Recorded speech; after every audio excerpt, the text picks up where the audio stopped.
तो आज हम श्रीमद् भागवतम के 34 स्कंद के 23वें अध्याय की श्लोक संख्या 9 को पढ़ रहे हैं और उसको समझने की कोशिश कर रहे हैं। तो इस अध्याय का नाम क्या है?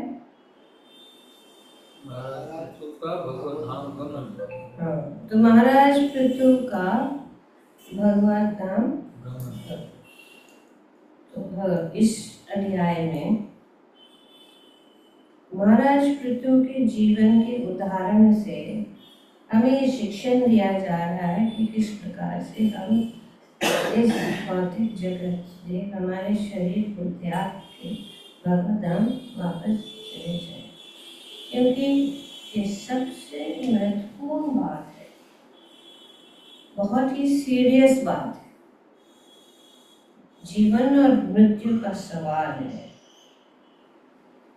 क्योंकि इस मानव जीवन बहुत दुर्लभ है, तो इसीलिए इसको जानना बहुत जरूरी है कि इस मानव जीवन एक ही जो है जीवन है, अनेक योनियों में से ये मानव जीवन ही दुर्लभ है। और इस मानव जीवन का मूल जो कारण है प्राप्त करने का, ये है कि हम इस भवसागर को इस मानव जीवन में जो है पार कर सकते हैं, और कोई भी योनि में ये संभव नहीं है। तो इसको कैसे करें ये जानना बहुत जरूरी है, क्योंकि हम इस बद अवस्था में हैं, हम इस भौतिक जगत में बंधी बनकर रह रहे हैं। और ये बंधन कैसे हो रहा है? बंधन कैसे हो रहा है? शरीर के कारण। शरीर और इंद्रियां, तीनों गुण, ये पूरी जो अवस्था है ये हमें बंदी बना के रखता है। जो कुछ भी इस भौतिक जगत में है वो बंधन का कारण बन जाता है। तो इसीलिए हमें उस बंधन से मुक्त होना है। तो यहाँ पे श्लोक में बताया कि इस प्रकार मनुष्य में श्रेष्ठ महाराज पृथु ने आध्यात्मिक उन्नति के उस पथ का अनुसरण किया जिसका उपदेश सनत कुमार ने किया था, अर्थात भगवान कृष्ण की पूजा की। तो ये महत्वपूर्ण बात है कि इस भौतिक जगत से बाहर निकलना, इस भवसागर को पार करना। क्लास के टाइम में चैंटिंग नहीं करना चाहिए, ये ध्यान रखो। सब जपमाला है, काउंटर बाद में, दो चीज नहीं कर सकते। जपो मतलब ध्यान ना। तो जब हम ध्यान करते हैं तो और फिर सुनना भी चाहते हैं, देखते भी हैं, ट्रैफिक भी और सब लोग को देखते हैं और चैंटिंग चालू कर सकते हैं, तो इसीलिए ध्यान पूर्वक इस पुस्तक का 2 दे दो मुझे। ये मैंने बोला था कुछ दिन पहले, आप प्लीज जो बताया जाता है ना उसको तुरंत, मैंने बताया था इसको प्लास्टिक लगाना है। काफ़ी क्लास पहले देखो हालत क्या हो रहा है। तो पूजनीय है भागवतम, भगवान इस कलयुग में भागवतम के रूप में अवतारित है, ग्रंथ अवतार है भगवान का। तो भागवतम को अच्छी तरह से पूजा की जाती है और एक कोई आम पुस्तक के जैसे नहीं उसको समझना चाहिए। अगर हम देखते हैं कि उसकी क्योंकि वैसे भी ना भौतिक जगत में यही है, कुछ हमेशा के लिए नहीं रहता है। तो इसके लिए ये बार बार पेज ऐसा हो रहा है, तो उसको हमको ठीक करना है, ठीक है, और फट न जाए। इसलिए प्रभु जी ने इतनी सुंदर प्रस्तुति की है भागवतम की, है ना, क्योंकि भगवान स्वयं है। तो यहाँ देखिए, ये है, कौन है, दिखाई दे रहा है? परीक्षित परीक्षित महाराज। परीक्षित महाराज। और ये कौन है? सुखदेव गोस्वामी। सुखदेव। परीक्षित महाराज कैसे बैठे, देखो कैसे बैठे हैं, ज्ञान की बात कर रहे हैं, और सुखदेव गोस्वामी उनको ज्ञान प्रदान करते। ये विधि है क्लास में बैठने का, हाथ ऐसे, सब चीज जो है एक संकेत देता है। ये सब मुद्राएं हैं, सब मुद्राओं से, मुद्रा जो होती है वो हमें सहायता करती है ज्ञान को प्राप्त करने के लिए, या जो भी हम करते हैं उसको समझने के लिए। और वक्ता और श्रोता के बीच में ये एक संबंध होता है, और वो संबंध श्रोता जो है जान लेता है। जो ऐसा लगता है मतलब वो सब कुछ आता है, मैं खुला नहीं हूँ। ज्ञान प्राप्त करने के लिए हमें खुला रहना चाहिए, हमें हाथ जोड़कर बैठना चाहिए, क्या एटलीस्ट हमें अपने जो बैठते हैं ना, अपने घुटनों के ऊपर मुद्रा में बैठना, ज्ञान प्राप्त करना। तो ये सब तरीके हैं। और हमारा ज्ञान, परीक्षित महाराज, परीक्षित महाराज ऐसे ही बैठे कितने दिन, 7 दिन, रात रात सुनते ही रहे, बिना खाए पिए। हम लोग बैठते क्लास में कि अरे इतना लंबा चल रहा है, भूख लग रही है, प्रसाद कब आएगा प्रसाद कभी मिलेगा। ठीक है, ये दीक्षितों की ये चीज है, नए नए लोग आते हैं, उनको पता नहीं है, ठीक है, इसके लिए हम उनको तकलीफ नहीं देना चाहते। तो जब टाइम हो जाता है खलास करना है क्लास को, है ना, नहीं तो ये 7 दिन में चल सकता है, सालों साल तक चल सकता है। जैसे यहाँ कितना साल हो गया, अशोका माता जी नहीं है, हम भागवतम कंटिन्यूसली पढ़ रहे हैं। हम पहले स्कंद से शुरू किए थे, अभी चौथे स्कंद में आए हैं, और वो भी चौथे स्कंद का भाग 2, और वो भी अभी कुछ हाँ कितने हैं, नहीं कितने हैं, और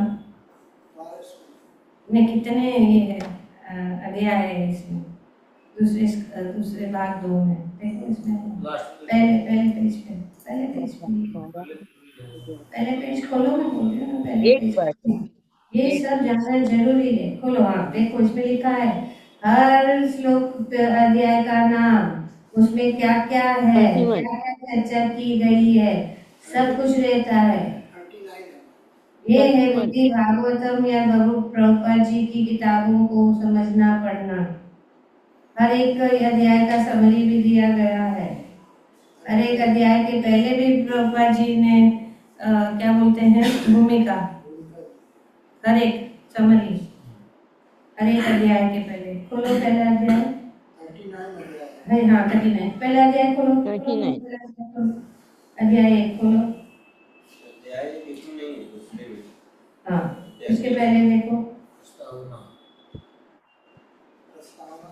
हाँ पूरा वो जो है बताया जाए, उसमें शॉर्ट में वो अध्याय में क्या मिलेगा हमको सब बताया जाए, ठीक है। भगवद गीता में भी कितना बताया, कितने चैप्टर है? 39 चैप्टर्स है, 31 है, 31 माता जी, आपको 9 को 1 लिखना होगा, 31 है, 31 31। 9 भी ऐसा ही दिखता है ना, 1 के जैसा। कौन सा अध्याय का दूसरा भाग? दूसरा भाग 31। हाँ ओके, तो 31 है। Yeah. श्लोक की बात कर रहे हैं। अध्याय की बात, हमने अध्याय पूछा है। ठीक है, बहुत टाइम वेस्ट हो रहा है, तो नो टाइम नहीं वेस्ट हो रहा है, ये जानना भी जरूरी है। ऐसा नहीं है कि हम जंप मारे सिर्फ जो चीज़ के लिए, बट जो अपने को बेसिक जो चीज़ नहीं पता है, फिर बड़ा ज्ञान लेके क्या प्रॉब्लम, क्या फायदा है। बेसिक चीज़ है कि हमें कैसे बैठना है, हमें आचरण कैसा होता है, हमें सुनना कैसा है। ये भागवतम की जो पुस्तक ग्रंथ है, अब हम अभी क्या होने वाला है, पुस्तक वितरण। तो पुस्तक वितरण ये हमारा पारिवारिक धंधा है भक्तों का। अंतर्राष्ट्रीय श्री कृष्ण भावना संघ के जितने जो भक्त जुड़े हुए हैं, ये हमारा फैमिली बिजनेस है, बुक डिस्ट्रीब्यूशन। तो बुक डिस्ट्रीब्यूशन अपना फैमिली बिजनेस है। कितने बिजनेस करते हैं इधर? किसका बिजनेस है? आपका बिजनेस है? बिजनेस करते भी, जॉब करते, बिजनेस है। आपका बिजनेस है? आपका बिजनेस है। तो दो लोग तो हैं जिसका बिजनेस, आपका बिजनेस है कि जॉब? बिजनेस है ना। तो बिजनेस के संबंधित सब कुछ पता होना चाहिए ना, कि हमारा प्रोडक्ट क्या है, उसमें क्या अच्छाई है, उसमें क्या कमियां हैं, हमारे क्लाइंट कैसे हैं, उन क्लाइंट को कैसे बात करना है। तो हमारा पुस्तक वितरण, गोपाल कृष्ण गोस्वामी महाराज और प्रभुपाद जी कहते हैं कि हमको पढ़ना है, हम पुस्तक वितरण कर रहे हैं, लेकिन पुस्तक के अंदर क्या है हमको मालूम नहीं है, तो कैसे करेंगे? भगवत गीता लोगों को दे रहे हैं, हमको खुद को ही नहीं मालूम भगवत गीता क्या है, हमको खुद को ही नहीं मालूम भागवतम क्या है, तो हम कैसे लोगों को दें? क्योंकि इसके लिए हमारा इंटरेस्ट नहीं है, हमको पता ही नहीं है ना क्या है। तो अगर नहीं पता तो ठीक है, इतना तो पता होना चाहिए पहले 3-4 पेजों में क्या है ना। तो 3-4 पेज को खोलो, बोलो, देखो किस प्रकार से लास्ट पेज में कैसे प्रभुपाद जी ने सब श्लोकों का ये दिया है। कोई भी टॉपिक है, एंजाइटी है तो एंजाइटी मिल जाएगी वहां पे, उनके ऊपर इतने सारे श्लोक मिल जाएंगे। ये एंजाइटी के ऊपर भगवत गीता में खोलो, उसमें पीछे भगवत गीता में पढ़ो। सक्सेस, प्रेम, टाइम, वर्क, सबका है, सबका है। सब चीज का प्रभुपाद जी ने इतनी अच्छी तरह से ये किया है कि इस टॉपिक के ऊपर हमको कुछ ढूंढना है भगवत गीता में, तो कौन से पेज के कौन सा श्लोक है वो भी बताया, और श्लोक के भी का इंडेक्स है। अभी हमको पता नहीं, मन मना समझो, मन मना भाव मन अटक गए तो मुंह में जाओ, मिल जाएगा। कौन सा श्लोक, पेज नंबर भी दिया है, कौन सा श्लोक है वो भी दिया है, सब कुछ हमें प्राप्त है। तो ये सब चीजें जब हम पुस्तक वितरण करते हैं, और किस प्रकार से ये भगवत गीता अन्य भगवत गीता की जैसे नहीं है। पहले तो मोस्ट इम्पोर्टेंट बात क्या ऐसा है जो भगवत गीता के ऊपर रखा है, क्या लिखा है? एज इट इज, यथारूप। तो एज इट इज का क्या है? जैसे है वैसा, तो ठीक है, वो तो अनुवाद बोल दिया आपने। एज इट इज का जैसा भगवान ने बोला वैसा ही, जैसा भगवान ने बोला वैसा ही। हाँ, तो वो बोलना जरूरी है ना। एज इट इज बोलना, एज इट इज उन लोग को पहले तो भगवत गीता क्या एज इट इज बोलेंगे, उनको यथारूप क्या बोलेंगे? यथारूप का अर्थ ये है कि ये भगवत गीता की जो प्रस्तुति है, जिस प्रकार से, वो तो बात है यू सेड राइट, जैसे भगवान ने वैसे, जैसे भगवान ने बोला वैसे ही, पर उसके आगे वो भी है कि जिस प्रकार से भगवान ने बोला और अर्जुन ने सुना और अपने जीवन में उतारा,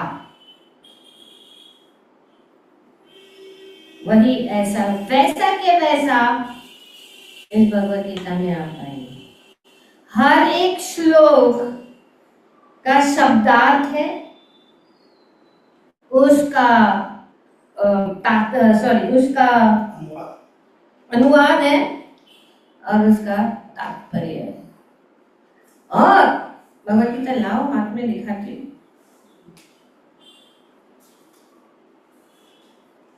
ये सबके लिए बहुत जरूरी है जानना कि हमको अपना प्रोडक्ट को सेल करना है। ये है भगवद गीता यथारूप। बात करो ना लोगों से, बोलो यथारूप मतलब जैसा है वैसा, मतलब जिस प्रकार से भगवान ने अर्जुन को बताया, भगवान अर्जुन ने सुना और अर्जुन ने अपनाया। और ये ग्रंथ मनुष्य लिखित नहीं है, ये अपौरुषेय है, ये भगवान के मुखारविंद से निकली गई जो है वाणी है किसी पुरुष। अभी यहाँ पे पुरुष और पुरुष का मीनिंग भी प्रभुपाद जी बता रहे इसी श्लोक के तात्पर्य में। तो ये भगवान पुरुष, परम पुरुष भगवान श्री कृष्ण ने ये भगवद गीता की रचना की है और किसी ने नहीं। ठीक है, और इसमें आपको पूरे संस्कृत में मिलेगा। एक्चुअली इंग्लिश में ये सब जो है, हिंदी में अर्थ, संस्कृत का हर एक शब्द का अर्थ क्या है और इस श्लोक का अनुवाद क्या है, तात्पर्य क्या है, और पीछे love Prabhupada, nobody can touch Prabhupada. उन्होंने ये देखा कौन सा श्लोक है, संन्यास कर्मण कृष्णा, ये 5वें अध्याय के पहला श्लोक है।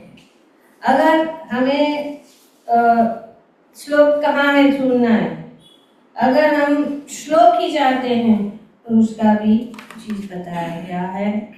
फिर चंडाल, इसको कहते हैं विशेष शब्दावली, विशेष शब्दावली। ब्रह्मचारी, वैदिक सामाजिक व्यवस्था के अनुसार अविवाहित विद्यार्थी, उसका अर्थ ये है ब्रह्मचारी, विशेष शब्दावली, दैट इज कॉल्ड ग्लॉसरी। अभी ये संदर्भ भगवद गीता के समस्त सात तात्पर्य नामक वैदिक शास्त्रों द्वारा पुष्ट है। इसमें निम्नलिखित ग्रंथों शास्त्रों से उदाहरण दिए गए। तो इस भगवद गीता में प्रभुपाद जी ने 1 2 3 4 5 6 7 8 9 10 11 12 13 14 15 16 17 18 19 20 21 22 23 24 25 26 27 28 29 30 31 32 33 34 35 36 37 38 39 40 41 42 शास्त्र प्रभुपाद जी के जो तात्पर्य है, 42 को क्या बोलते हैं, 42 शास्त्रों से उन्होंने जो अर्थ है उसको समझ के हमें ये तात्पर्य दिए हैं। ये तात्पर्य मामूली नहीं है, हर एक जो तात्पर्य में प्रभुपाद जी बोलते हैं, कथा उपनिषद श्लोक संख्या ये, भागवतम श्लोक संख्या ये, अध्याय ये, सबका उन्होंने बताया है। अपना तात्पर्य अपना मन से नहीं, उन्होंने शास्त्रों 42 शास्त्रों से पढ़ के उन्होंने ये तात्पर्य बताए। इसीलिए भगवद गीता के सिवाय और कोई भगवद गीता की जरूरत नहीं।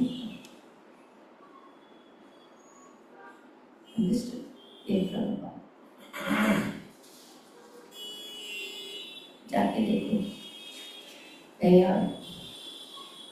अभी तो सब जो है कॉपी कर रहे हैं, गीता प्रेस में भी नहीं मिलेगा इतना जितना ही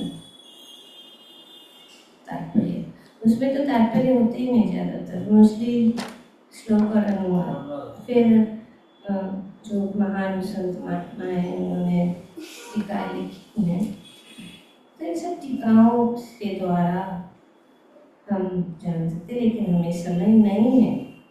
और प्रभुपाद जी ने सब कुछ करके हमें जितना जरूरी है हमें जानना, वो उन्होंने इस भगवद गीता में लिखी है। अगर हम इस भगवद गीता में जो प्रभुपाद जी ने बताया है उसको हम जो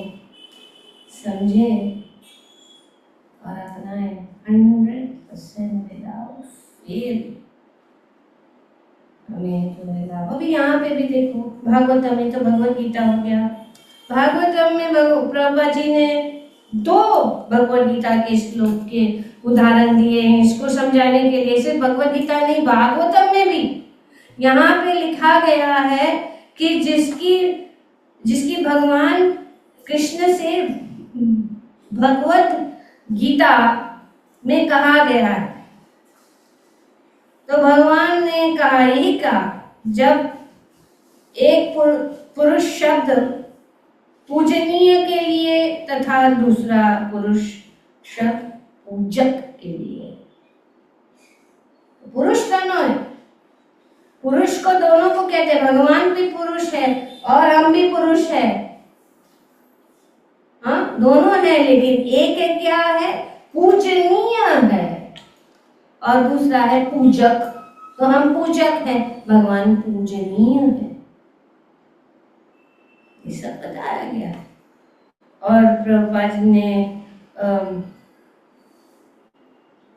भगवद गीता के दूसरे अध्याय के 12वें श्लोक में कि युद्ध क्षेत्र में एकत्र सभी प्राणी तथा कृष्ण भी स्वयं भूतकाल में भी व्यक्तियों के रूप में थे और भविष्य में भी रहेंगे।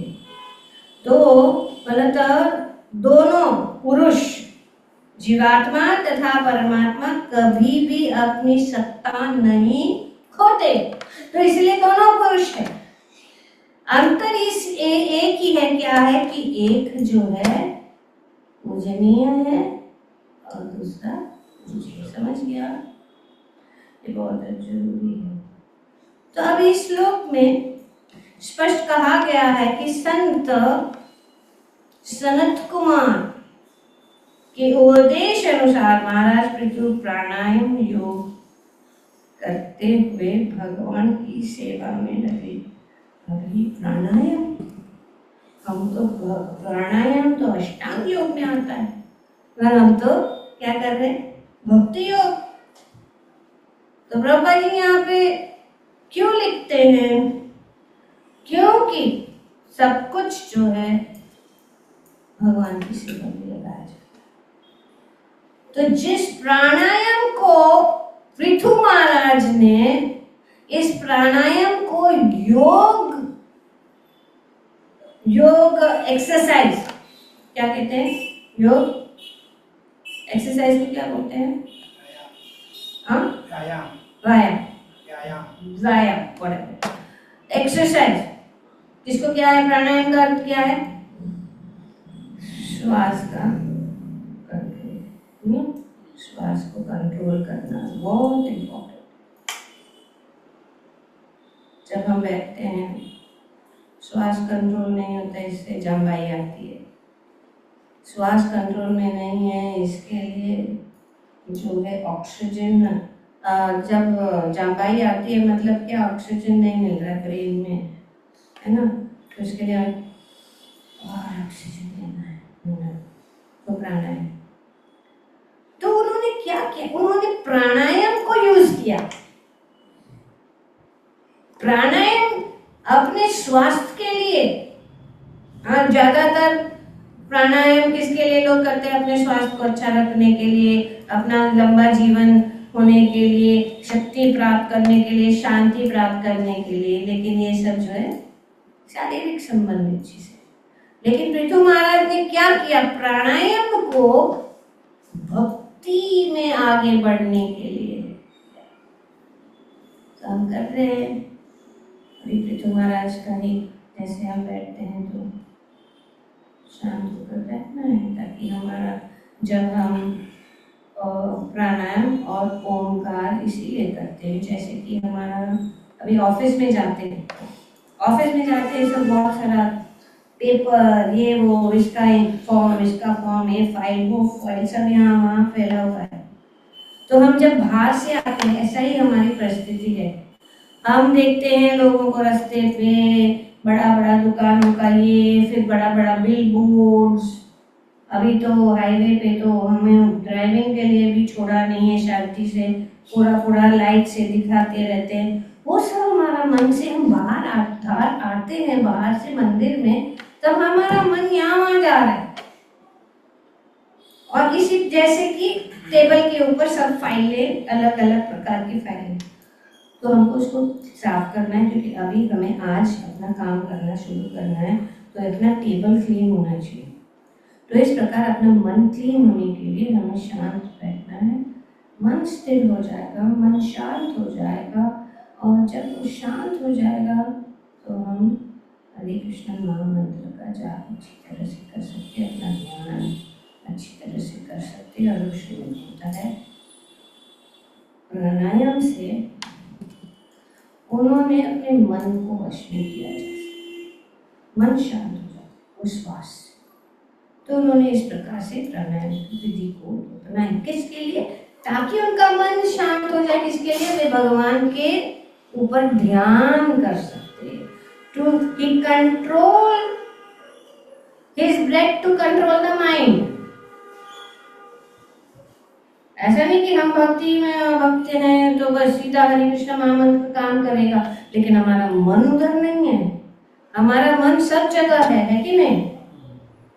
तो इसको मन को वापस खींच के लाने के लिए जो प्राणायाम को पृथु महाराज ने इस्तेमाल किया, मन को भगवान में लगाने के लिए उन्हें control his mind to fix it on Krishna. तो ये जो प्राणायाम बताया गया है, अगर हम अच्छी तरह से नहीं समझे, बोलेंगे हाँ पृथु महाराज भी प्राणायाम करते तो हम भी प्राणायाम, लेकिन उनका प्राणायाम क्या था, क्यों था, किसके लिए था, ये जानना बहुत जरूरी। उनका प्राणायाम भक्ति से अलग नहीं था, वो भक्ति के लिए। जैसे गोपियों ने, जैसे हमको क्या जरूरत है, हमें जरूरत नहीं भक्तों को देवी देवताओं की पूजा करने के लिए, लेकिन गोपियों ने कात्यायनी माता को पूजा की, तो ये तो देवी है। तो क्यों उन्होंने की? क्योंकि उनका उद्देश्य यही है कि हमें भगवान हमारे पति के रूप में हम प्राप्त करें, भगवान के लिए किया। तो यहाँ पे प्राणायाम जो यहाँ पे बताया गया, प्रभुपाद जी बताते हैं कि वो भक्ति से अलग नहीं है, वो भक्तिमय सेवा है, क्योंकि वो डिस्टर्ब नहीं होना चाहते थे किसी और चीज के, ताकि उनका माइंड फोकस हो जाए, उनका मन जो है भगवान में लीन हो जाए, भगवान की सेवा में लग जाए। इसलिए तो यहाँ पे प्राणायाम, तो पृथु महाराज ने प्राणायाम इसलिए किया कि उनका मन पूरी तरह भगवान में लगे। उनका प्राणायाम एक साधना नहीं बल्कि भक्ति का हिस्सा बन गया। तो यहाँ पे तो प्राणायाम, और फिर हमने अभी ऑलरेडी चर्चा की पुरुष स्वभाव, वास्तव में वो स्वरूप सिद्ध है। वास्तव में जो स्वरूप सिद्ध है वो इस जन्म में तथा अगले जन्म में भी भगवान की सेवा में लगा रहता है। ये बहुत जरूरी है। स्वरूप सिद्ध व्यक्ति पूरे जीवन भर भगवान की सेवा में लगा रहता है, उसको कहते हैं स्वरूप सिद्ध। उसने स्वरूप सिद्धि प्राप्त की है, और इस जन्म में नहीं पर दूसरे जन्म जब वो भगवत धाम वापस जाता है वहाँ पे भी वही सेवा है। तो इसके लिए जो भी, अगर हम पुजारी है पूजा कर रहे तो हम भगवत धाम में भी पूजा करेंगे, अगर हम कीर्तन कर रहे तो कीर्तन भी वहाँ पे करेंगे, अगर हम अच्छे अच्छे व्यंजन बना रहे तो वो भी हम भगवत धाम में करेंगे, अगर हम मंदिर को साफ कर रहे तो वहाँ भी भगवान की सेवा में हम भगवान का जो है मंदिर या स्थान को सफाई जो भी है, अगर हम भगवान की गुणगान करें तो भगवान का गुणगान भी हम करते रहेंगे, चलता रहता है। भक्तों के वास्तव में इस जीवन तथा अगले जीवन में कोई अंतर नहीं है। उसको कहते हैं जीवन मुक्त आत्मा। जीवन मुक्त जीवन में, इस जीवन में मुक्त है, नहीं कि अंत में वो मुक्त हो जाएगा, नहीं, इसी जीवन में। और इसीलिए जीवन में कोई अंतर नहीं। इस जीवन में नव दीक्षित भक्त को भगवान की सेवा करने का प्रशिक्षण दिया जाता है। तो नव दीक्षित भक्त जो नए नए भक्त हैं उनको जो है ट्रेनिंग जरूरी है, ट्रेनिंग दिया जाता है और अगले जीवन में वो वैकुंठ में भगवान के निकट पहुंच जाता है और वैसे ही सेवा करता रहता है। अभी कंप्यूटर का सेवा वहाँ पे तो बहुत सुंदर सेवा है, कंप्यूटर लॉजिस्टिक्स ये सब IT, वहाँ पे तो IT तो मन से होता है, कंप्यूटर को टक टक टक टक करके नहीं होता है। वही सेवा वहाँ पे भी मिलेगी। आज क्या क्या क्या भगवान की चीज़ है, क्या क्या प्लानिंग करना है, इस टीम में लग जाओ। तो नवदीक्षित भक्त के लिए भी भक्ति ब्रह्म भूयाय कल्पते मानी जाती है। ब्रह्म भूया, भगवान भक्ति को कभी भी भौतिक कर्म नहीं मानना चाहिए। जो भी हम कर रहे हैं वो भौतिक नहीं है, अतः उसे ब्रह्मभूत अवस्था तक पहुंचने के लिए किसी अन्य प्रकार की योग साधना की आवश्यकता नहीं है। तो यहाँ पे योग साधना कोई बोले, इसलिए ब्रह्मा जी का तात्पर्य अगर सीधे अच्छे से जो समझ जाता है वो नहीं समझाएगा तो वो गलत लेकिन यहाँ पे बताया कोई योग सिद्धि की आवश्यकता नहीं है, लेकिन प्रभुपाद जी ने बताया कि प्राणायाम, पर क्यों वो नहीं समझेंगे तो ऐसे ही लगेगा। तो योग सिद्धि की आवश्यकता नहीं है यदि भक्त गुरु के आदेशों पर अटल रहता है। गुरु मुख पद्म वाक्य चित्त कोरिया अर्ना कोरियो मनी आशा, बस गुरु मुख पद्म वाक्य, गुरु जो कहता है, चाहे वो दीक्षा गुरु है, शिक्षा गुरु है, काउंसलर है, जो भी वो कहता है ये एक, क्योंकि दीक्षा गुरु और शिक्षा गुरु और काउंसलर में कोई अंतर नहीं है, क्योंकि वही बात जो गुरु कहता है वही कहेंगे।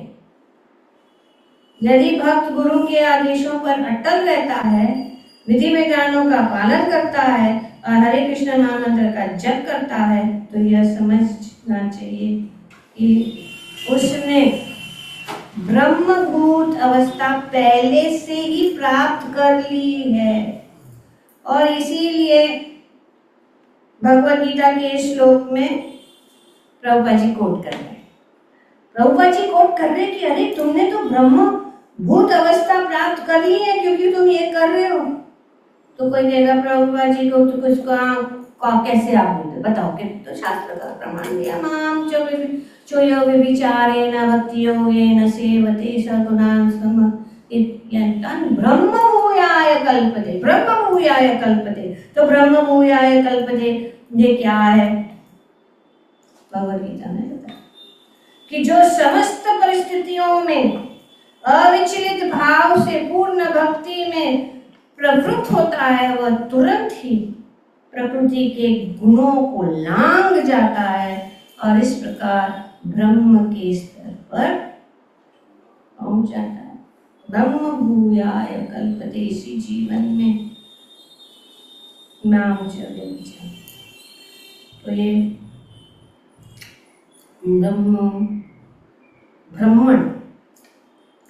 ब्राह्मण अवस्था क्या है, कैसे समझाओ, अभी तो टाइम नहीं लग गया। बहुत उत्तम चीज है ब्राह्मण, मतलब क्या है, ब्राह्मण को प्राप्त करना। कल क्या है, कल अपना क्लास में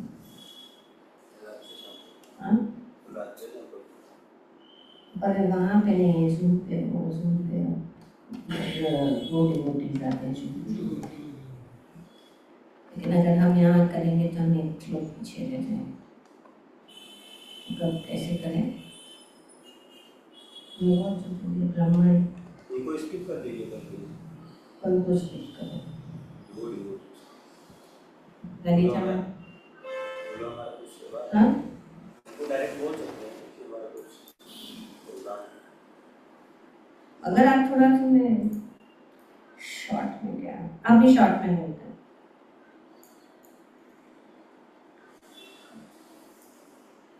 ब्रह्मभूत प्रसन्नात्मा न शोचति, ये ब्रह्मभूत प्रसन्नात्मा न सोचति न सम सर्वेषु भूतेषु मत लगति पर। ये भी भगवान ने बताया। तो ब्रह्मभूत की को व्यक्ति कौन है? It is a state of when one becomes free from ब्रह्मभूत प्रसन्नात्मा न सोचती न कांक्षति। दो चीज है, वो क्या है? Hankering and lamentation. One who becomes free from hankering and lamentation equal to all living beings, सभी सम सर्वेषु भूतेषु, सभी को समान दृष्टि से देखता है। प्रसन्न आत्मा हमेशा प्रसन्न है, क्योंकि उन्होंने ब्रह्म, क्यों? ब्रह्मन मतलब भगवान।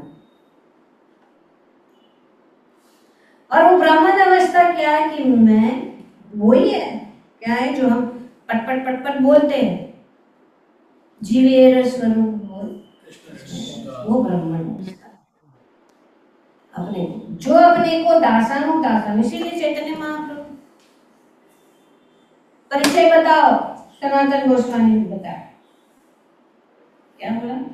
गोपी बटू पद कमलेगा दासानु दासानु दास, ब्राह्मण अवस्था पहुंच गया। हरे कृष्ण। और वो जाने की जरूरत नहीं है, लेकिन बहुत डीपली अगर जानना है तो लेट अस कंटिन्यू। जैसे चल रहा है ब्राह्मण अवस्था को शॉर्ट में बता दिया, इसको समझ लिया वैसे। किसी का कोई प्रश्न है या कुछ? किसी का कोई प्रश्न है?